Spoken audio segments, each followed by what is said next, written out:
नमस्कार जी, नमस्कार। नाम है आपका? सर सनातनी दीपक शर्मा नाम है जी।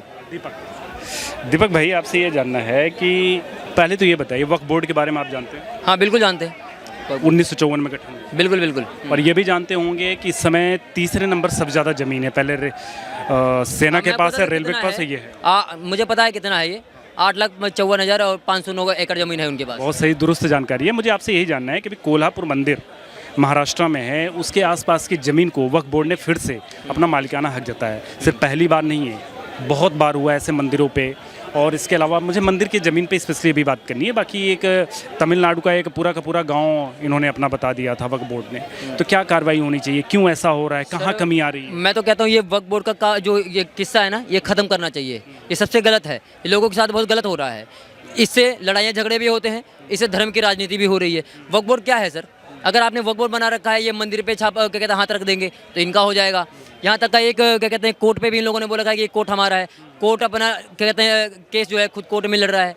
बताइए, ऐसी हालत आ चुकी है और इनके पास इतनी ज़मीनें हो चुकी हैं। बताइए, और ये केजरीवाल जी जीतते हैं जाके कर्नाटक में 100 करोड़ ये दे देते हैं वक्फ बोर्ड को। ठीक है, अगर आप वक्फ बोर्ड बनाते हो तो आप हिंदुत्व बोर्ड भी बना दीजिए। फिर हिंदू भी तो करें ना। एक ही संस्था के लिए क्यों कर रहे हो आप? एक ही जाति के लिए क्यों कर रहे हो आप? दोनों के लिए करो। अगर आप एक के लिए करोगे तो इसका मतलब एक हमारे देश में हिंदू मुस्लिम लड़ाई होती रहेंगी। आप समानता करिए। मैं तो ऐसा नहीं कह रहा हूँ कि एक के लिए हो रही है, कोई गलत बात तो नहीं कह रहा ना। तो भाई दोनों के लिए बनाओ, वरना ये लड़ाइयाँ तो हमेशा चलती रहेंगी। ये बोर्ड क्या है?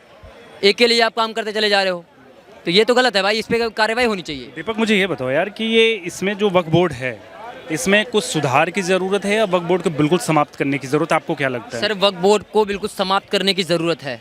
मैं ये जानता हूँ कि 1947 में जब हमारे यहाँ लड़ाई लड़ी गई थी आज़ादी की, तो उसमें हिंदू मुस्लिम सिख ईसाई चारों ने मिलकर लड़ाइयाँ की थी। ठीक है ना? तो अगर आप एक को ही हक दे देते हैं कि वक्फ बोर्ड आपका है, आप जहाँ रखोगे हाथ वो ज़मीन आपका हो जाएगा, तो ये गलत है ना। और आप साबित भी ना कर पाओ। आप साबित नहीं कर सकते, आप कोर्ट तक नहीं जा सकते हो। ये वाला नियम तो क्या कहते हैं कांग्रेस ने बनाया है कि अगर वक्फ बोर्ड ने क्या कहते हैं ज़मीन हड़प लिया तो इसका मतलब आप कोर्ट भी नहीं जा सकते। तो ये तो गलत है ना। आम आदमी, जैसे कोई गरीब आदमी हुआ, अगर आप उसके घर पे वक्फ बोर्ड ने हाथ रख दिया कि हमारा है, तो इसका मतलब उस गरीब आदमी कहाँ रहेगा? ये गलत है। हमारे देश में ये सबसे गंदा कानून ये है, इसको हटाना चाहिए। मैं वही हो रहा है। बल्कि मैं नहीं, 140 करोड़ जनता भी खिलाफ है। आप किसी से भी अगर पूछेंगे तो यही बोलेगा कि ये गलत है जी।